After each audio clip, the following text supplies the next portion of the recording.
ನಮಸ್ಕಾರ ಸ್ನೇಹಿತರೆ, ನಾನು ನಿಮ್ಮ Deeparani Shekhar, transform life programs ಇಂದ ಲವ್, ಲೈಟ್ ಅಂಡ್ ಗ್ರಾಟಿಟ್ಯೂಡ್. ಇವತ್ತು ಮಹಾಲಯ ಅಮಾವಾಸ್ಯೆ. ಮಹಾಲಯ ಅಮಾವಾಸ್ಯೆ ಅಂದ್ರೆ ಪಿತೃಗಳಿಗೆ ನಾವು ಒಂದು ನಮನವನ್ನ ಸಲ್ಲಿಸೋದು, ಪಿಂಡ ಪ್ರದಾನ ಮಾಡೋದು, ಎಡೆಯನ್ನ ಇಡೋದು, ಇದೆಲ್ಲ ಸಾಂದರ್ಭಿಕವಾಗಿ ಮಾಡ್ತೀವಿ. ಪಿತೃದೋಷ ಇದ್ರೆ ನಮ್ಮ ಜೀವನದಲ್ಲಿ ತೊಂದರೆ ತೊಡಕುಗಳು ನಿವಾರಿಸ್ಕೊಳ್ಳೋದಕ್ಕೆ ಸಾಧ್ಯನೇ ಇಲ್ಲ. ಪಿತೃದೋಷ ನಿವಾರಣೆ ಆಗೋವರೆಗೂ ಪಿತೃದೋಷ, ಈ ಪಿತೃಗಳ ಒಂದು ಶಾಪ ಏನಿದೆ ಅದನ್ನ ನಿವಾರಿಸ್ಕೊಳ್ಳೇಬೇಕು. ಇಲ್ದಿದ್ರೆ ಮುಂದಿನ ಪೀಳಿಗೆನ ಬಾಧಿಸುತ್ತೆ ಮತ್ತೆ ಏಳಿಗೆ ಆಗೋದಿಲ್ಲ ಅಂತ ಹೇಳ್ತಾರೆ.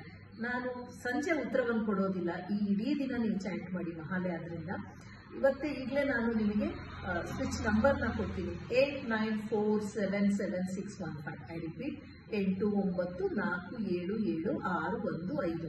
ಇದನ್ನ ರೆಡ್ ಕಲರ್ ಸ್ಕೆಚ್ ಪೆನ್ ಅಥವಾ ಬ್ಲಾಕ್ ಕಲರ್ ಸ್ಕೆಚ್ ಪೆನ್ ಅಲ್ಲಿ ದೇಹದ ಎಡಗಡೆ ಬರ್ಕೊಳ್ಳಿ. ಎನರ್ಜಿ ಸರ್ಕಲ್ ಮಾಡಬೇಕಂದ್ರೆ ಅದನ್ನು ಮಾಡಿ ತುಂಬಾ ಸತಿ ಚಾಂಟ್ ಮಾಡಿ. ಪಿತೃದೋಷದಿಂದ ವಿಮುಕ್ತರಾಗಿ ಮತ್ತು ಆನಂದದಿಂದಿರಿ, ಆರೋಗ್ಯದಿಂದಿರಿ. Thank you so much for joining me. ನಾನು ನಿಮ್ಮ Deeparani Shekhar, transform life programs ಇಂದ ಲವ್, ಲೈಟ್ ಅಂಡ್ ಗ್ರಾಟಿಟ್ಯೂಡ್.